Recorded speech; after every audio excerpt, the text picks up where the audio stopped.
नमस्कार दोस्तों, आपका स्वागत है आपके अपने YouTube channel A to Z E Pathshala में। आज मेरे साथ में आप इस लेक्चर में पंचायती राज व्यवस्था से संबंधित सभी बहुत महत्वपूर्ण प्रश्न देखेंगे, जो कि सभी एग्ज़ाम्स में मैक्सिमम इन्हीं में से ही क्वेश्चन पूछे जाते हैं। और ये देखेंगे आप, इसमें ही बहुत सारे क्वेश्चन आए भी हुए हैं। मैक्सिमम जो भी क्वेश्चन है किसी न किसी एग्ज़ाम्स में पूछा गया है, आपको मिल जाएगा वो किसी न किसी एग्ज़ाम्स में। तो इसको सभी आप पूरे वीडियो को अच्छे से देखिएगा, सभी क्वेश्चन को आप खुद भी अटैम्प्ट करिएगा, उसके बाद उसका आंसर सुनिएगा। चलिए शुरू करते हैं हम आज का पहला क्वेश्चन हमारा है, भारतीय संविधान के किस भाग में पंचायती राज से संबंधित प्रावधान है।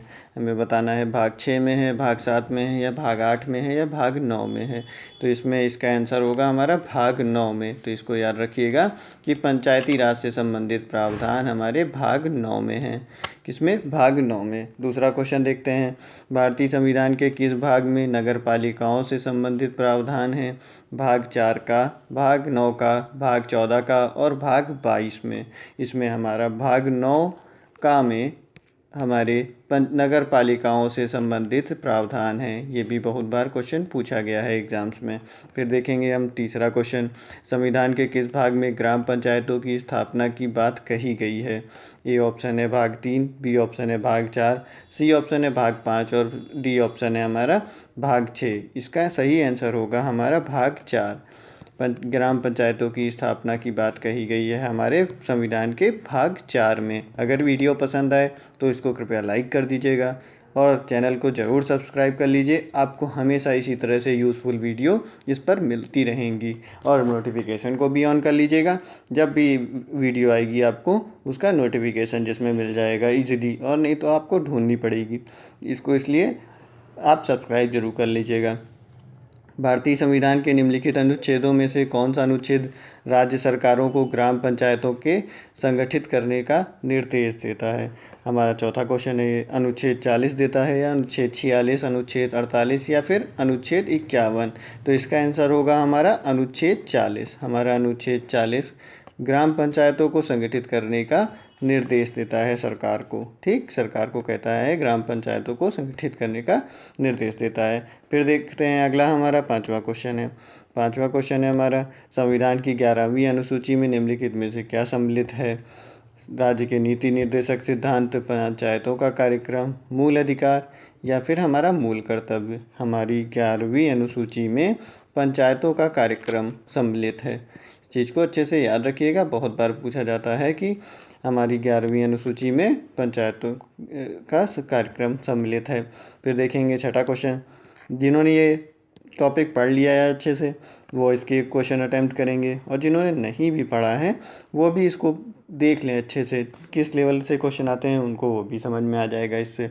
पंचायती राज प्रणाली किस पर आधारित है। सत्ता के केंद्रीकरण पर, सत्ता के विकेंद्रीकरण पर, प्रशासक व जनता के सहयोग पर, उपर्युक्त सभी।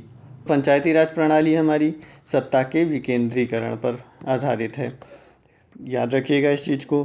पंचायती राज प्रणाली हमारी सत्ता के विकेंद्रीकरण पर आधारित है। इसका आंसर बी हो जाएगा।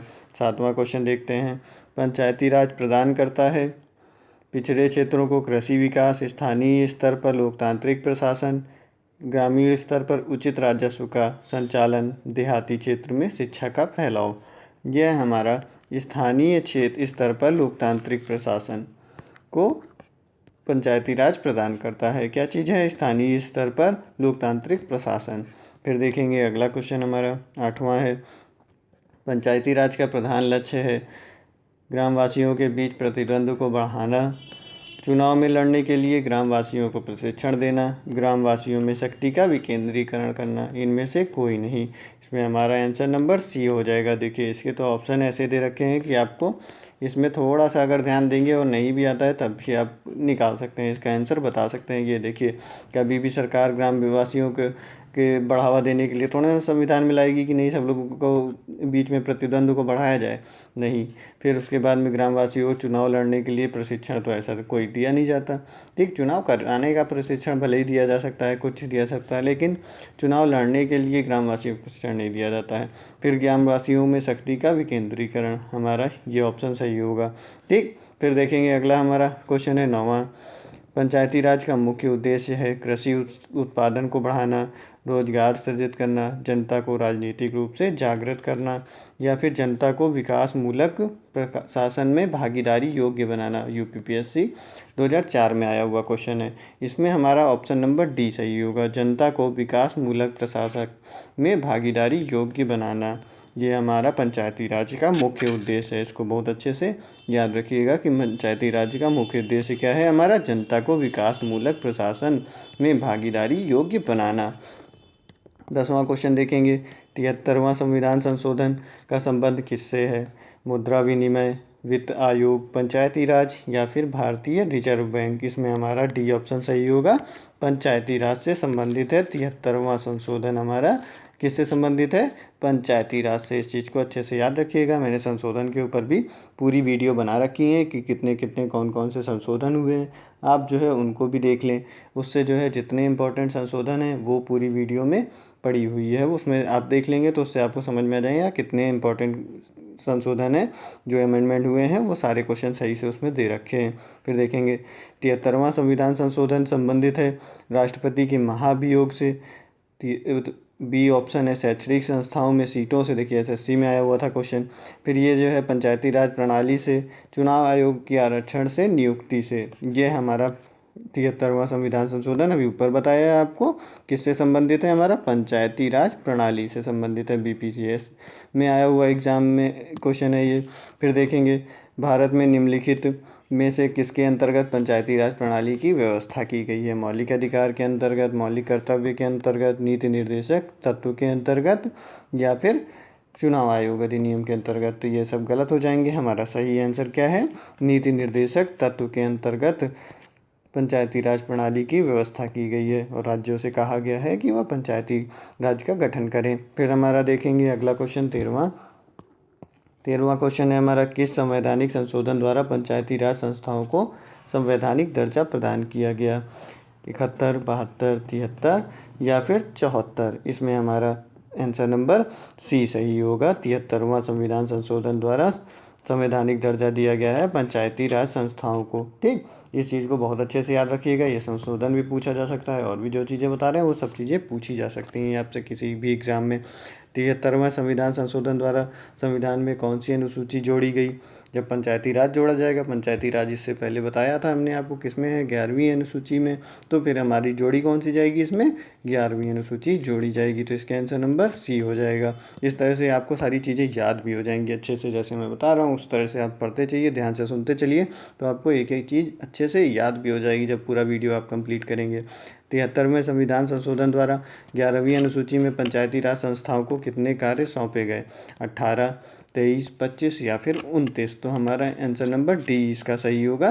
कितने कार्य सौंपे गए हैं? 29 कार्य सौंपे गए हैं। 73वें संविधान संशोधन द्वारा 11वीं अनुसूची में पंचायती राज संस्थाओं को 29 कार्य सौंपे गए हैं। अच्छे से याद रखिएगा इस चीज़ को। फिर 16वां क्वेश्चन देखते हैं हमारा, 73वें संविधान संशोधन के अनुसार पंचायती राज संस्थाओं में अध्यक्ष के कम से कम कितने पद महिलाओं के लिए आरक्षित किए गए हैं? 1/3, 2/3 या 3/4 या आधी। इसमें हमारा 1/3, 1/3 सीटें आरक्षित हैं महिलाओं के लिए। कितनी सीटें? 1/3 सीटें आरक्षित हैं। ये क्वेश्चन बहुत बार पूछा जाता है क्योंकि ये पंचायती राज संस्थाओं में है, तो इसलिए इसमें पूछा जाता है कि महिलाओं में के लिए कितनी आरक्षित हैं सीटें। तो 1/3 सीटें या 33% भी लिखा आ सकता है। फिर देखेंगे अगला क्वेश्चन, 73वीं संविधान संशोधन के प्रावधानों को समाज के किस वर्ग को सत्ता हस्तांतरण की दृष्टि से ऐतिहासिक कदम माना जाता है? ये हमारा ऑप्शन है मध्यम वर्ग, कृषक वर्ग, पुरुष वर्ग या महिला वर्ग। तो इसमें हमारा डी ऑप्शन है सही, महिला वर्ग, क्योंकि हमने अभी आपको बताया 1/3 आरक्षण दिया गया है, तो उसके आधार पर इसको ये कहा जाता है कि 73वें संविधान संशोधन प्रावधानों का समाज के महिला वर्ग को सत्ता हस्तांतरण का दृष्टि से एक ऐतिहासिक कदम इसी को माना जाता है। 17वां हो गया आपका। फिर 18वां क्वेश्चन देखेंगे, 73वें संविधान संशोधन की विशेषता नहीं है ग्राम सभा, प्रत्यक्ष निर्वाचन या फिर पंचायती संस्थाओं को संवैधानिक दर्जा, महिलाओं के लिए 2/3 आरक्षण। देखिए ये नहीं पूछा है, तो नहीं अभी हमने बताया महिलाओं के लिए कितना आरक्षण है, 1/3 आरक्षण है, ना कि 2/3 होगा। ठीक, 2/3 गलत है, हमारा 1/3 सही होगा आंसर। तो ये हमारा है, यही आंसर टिक हो जाएगा क्योंकि नहीं पूछ रखा है इसने। फिर देखते हैं 19 नंबर क्वेश्चन। 19 नंबर है हमारा 73वें संविधान संशोधन द्वारा पंचायती राज संस्थाओं के लिए किस तरह के चुनाव का प्रावधान किया गया है। ए ऑप्शन है प्रत्यक्ष एवं गुप्त मतदान, अप्रत्यक्ष एवं मतदान और गुप्त मतदान या खुला मतदान। इसमें हमारा प्रत्यक्ष एवं गुप्त मतदान होता है इसमें। ठीक, क्या होगा आंसर हमारा, प्रत्यक्ष एवं गुप्त मतदान। 73वें संविधान संशोधन द्वारा पंचायती राज संस्थाओं के लिए किस तरह के चुनाव प्रत्यक्ष एवं गुप्त मतदान अपनाया गया है। वीडियो को कंप्लीट देखिएगा, एक एक क्वेश्चन को ध्यान से सुनिएगा, उसका आपको हमेशा बेनिफिट मिलेगा। इससे इम्पॉर्टेंट बाहर के क्वेश्चन मुझे उम्मीद है कि नहीं आपको मिलेंगे, इसलिए इस वीडियो को कंप्लीट देख लीजिएगा। उससे आपके पंचायती राज से जुड़े हुए सारे क्वेश्चन आपके कंप्लीट हो जाएंगे। फिर देखते हैं अगला क्वेश्चन हमारा क्या है। भारत के किसके चुनाव में आरक्षित स्थानों की चक्रानुक्रम से भरे जाने का प्रावधान किया गया है। लोकसभा के चुनाव में, राज्यसभा के चुनाव में, विधानसभा के चुनाव में, या फिर हमारा डी पंचायती राज संस्थाओं के चुनाव में। तो इसमें हमारा डी ऑप्शन सही है, पंचायती राज संस्थाओं के चुनाव में चक्रानुक्रम से भरे जाने का प्रावधान किया गया है। फिर अगला देखेंगे हम, पंचायत के विघटन के उपरांत निम्नलिखित में से कौन सी समय अवधि नए चुनाव कराने हेतु सही है। 1 माह के अंदर ही, 2 माह के अंदर ही, 6 माह के अंदर या 6 माह के बाद, किंतु 1 वर्ष के अंदर। हमारा 21 नंबर क्वेश्चन है, तो इसमें 6 माह होगा आंसर, कि 6 माह के अंदर ही चुनाव उपरांत विघटन के पश्चात कराना जो है वो अवधि इसकी निश्चित है कि 6 माह के अंदर चुनाव हो जाने चाहिए। यूपीपीसीएस 2015 में आया हुआ क्वेश्चन है। फिर देखेंगे, पंचायती राज संस्थाओं के निर्वाचन के लिए उत्तरदायी है केंद्रीय निर्वाचन आयोग, राज्य निर्वाचन आयोग, केंद्रीय संसद या राज्य विधानसभा। इन चारों में से हमें बताना है कि कौन सा होगा। इसमें हमारा पंचायती राज संस्थाओं के निर्वाचन के लिए राज्य निर्वाचन आयोग जिम्मेदार होता है, केंद्रीय निर्वाचन आयोग नहीं होता है। ठीक, राज्य निर्वाचन आयोग जो होगा वह पंचायती राज संस्थाओं का चुनाव कराता है।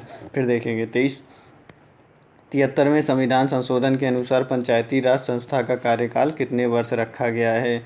2 वर्ष, 3 वर्ष, 4 वर्ष या 5 वर्ष। इसको तो सभी को पता होगा, उम्मीद करता हूँ कि इसका कार्यकाल 5 वर्ष का होता है।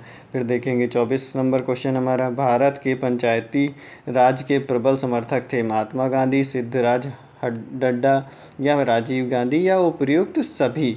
इसमें हमारा होगा उपर्युक्त सभी, ये सभी इसके समर्थक थे। महात्मा गांधी भी थे, सिद्धराज जी भी थे और राजीव गांधी भी इनके समर्थक थे, प्रबल समर्थक थे। ठीक, पंचायती राज के। फिर देखेंगे 25 नंबर, पंचायती राज संस्थाओं में महिलाओं तथा दुर्बल वर्गों के अधिक प्रतिनिधित्व के समर्थक थे। कौन? लाल बहादुर शास्त्री थे, या फिर जवाहरलाल नेहरू थे, या फिर मोरारजी देसाई थे, या राजीव गांधी थे। इसमें हमारा राजीव गांधी का ज़्यादा योगदान है।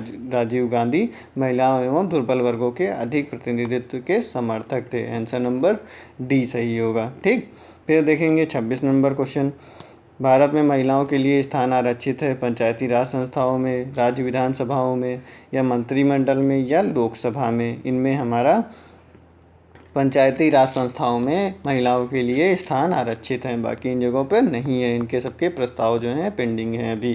फिर देखेंगे 27 नंबर हमारा, 73वें संविधान संशोधन अधिनियम किस तिथि से लागू हुआ था। 73वें संविधान संशोधन के बारे में आपसे पूछा गया है। 24 अप्रैल 1993 को हुआ, या 24 अप्रैल 1994, या 1 मई 1993, या अभी लागू नहीं हुआ। देखिए लागू तो हो ही गया है 73वां संशोधन, उसके आगे के बहुत सारे संशोधन हो गए।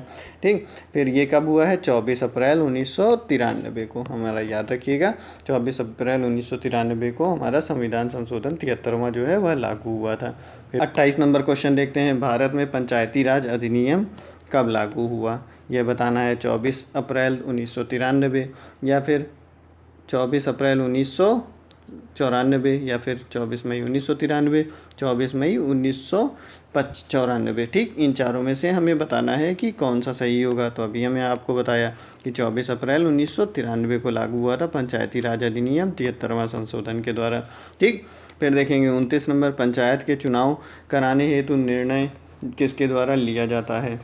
केंद्र सरकार, राज्य सरकार, जिला न्यायाधीश, या फिर चुनाव आयोग। इनमें से हमारा इसका राज्य सरकार लेता है, राज्य सरकार निर्णय लेती है। पंचायत चुनाव कराने का निर्णय राज्य सरकार द्वारा लिया जाता है। तो इसका आंसर नंबर बी सही हो जाएगा।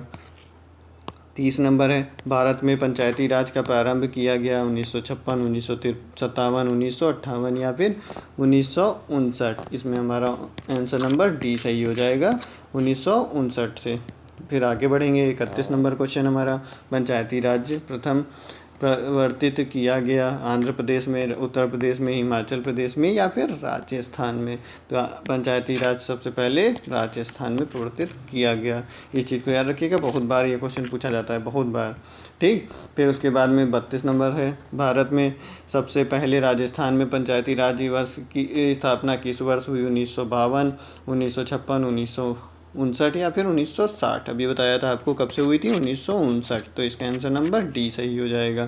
फिर देखेंगे 33 नंबर क्वेश्चन, स्थानीय ग्रामीण शासन के रूप में पंचायती राज प्रणाली सर्वप्रथम अपनाई गई थी आंध्र प्रदेश, मध्य प्रदेश द्वारा या फिर राजस्थान या मध्य प्रदेश द्वारा या फिर आंध्र प्रदेश या पश्चिम बंगाल द्वारा, राजस्थान और आंध्र प्रदेश द्वारा। इसमें हमारा राजस्थान और आंध्र प्रदेश द्वारा सबसे पहले पंचायती राज प्रणाली सर्वप्रथम अपनाई गई थी। कहाँ पे? राजस्थान और आंध्र प्रदेश द्वारा। 34 नंबर है, भारत में पंचायती राज व्यवस्था सर्वप्रथम राजस्थान में और आरंभ की गई थी। कहाँ पे? अभी हमने आपको बताया, इसका क्या होगा?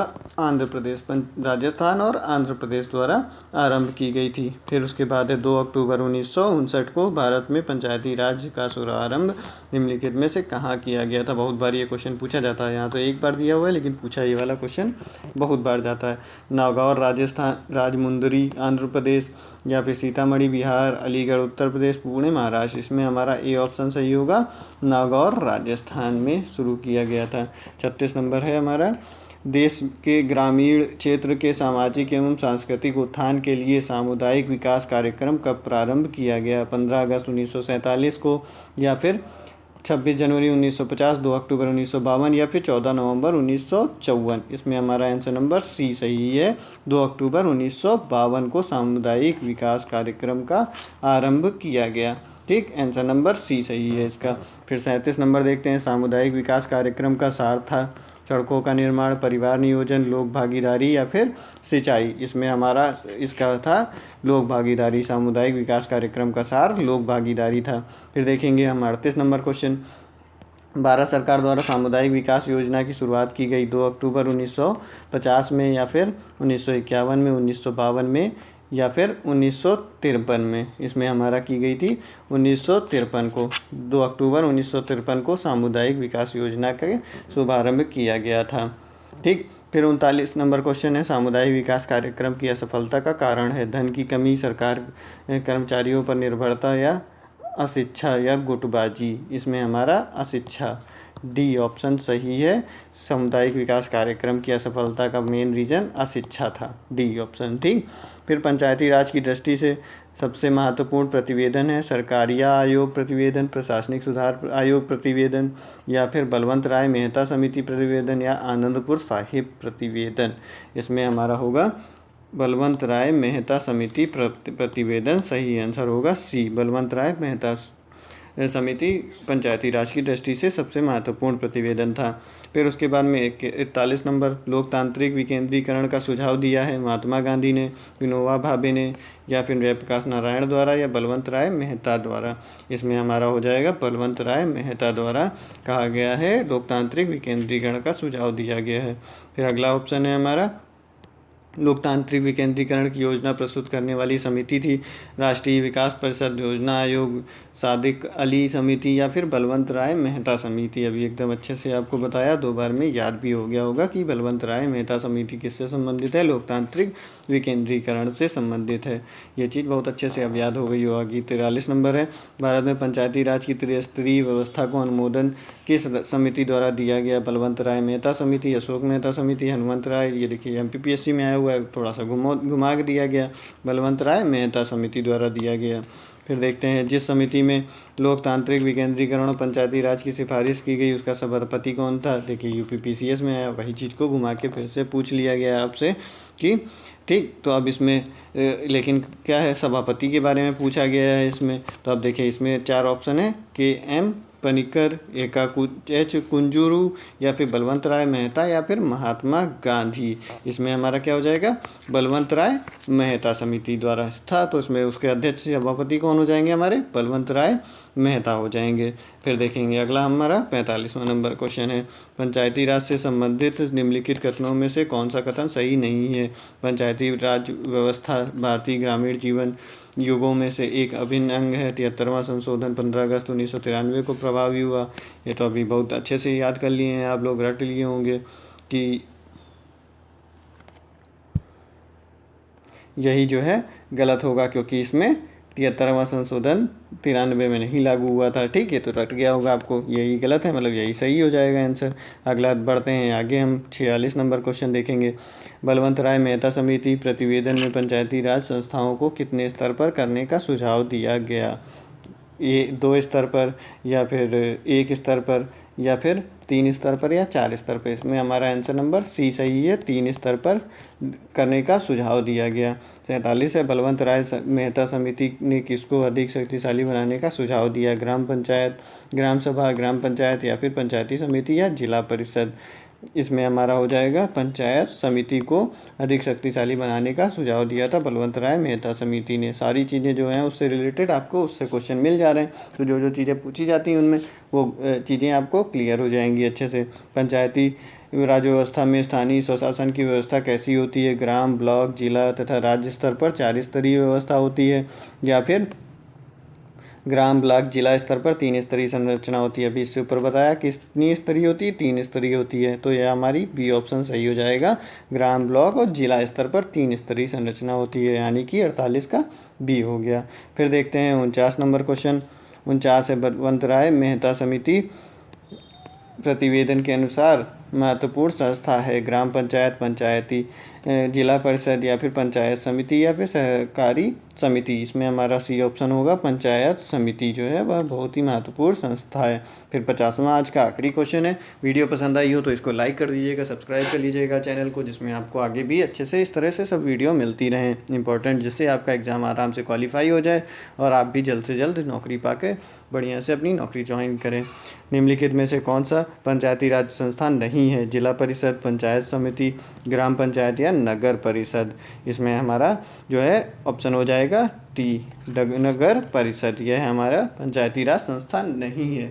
फिर आगे के इसके क्वेश्चन जो हैं इंपॉर्टेंट, आगे भी 50 क्वेश्चन मैं अगले वीडियो में बताऊंगा आपको, जिससे आपका कंप्लीट हो जाएगा और ज़्यादा वीडियो लंबा भी नहीं होगा।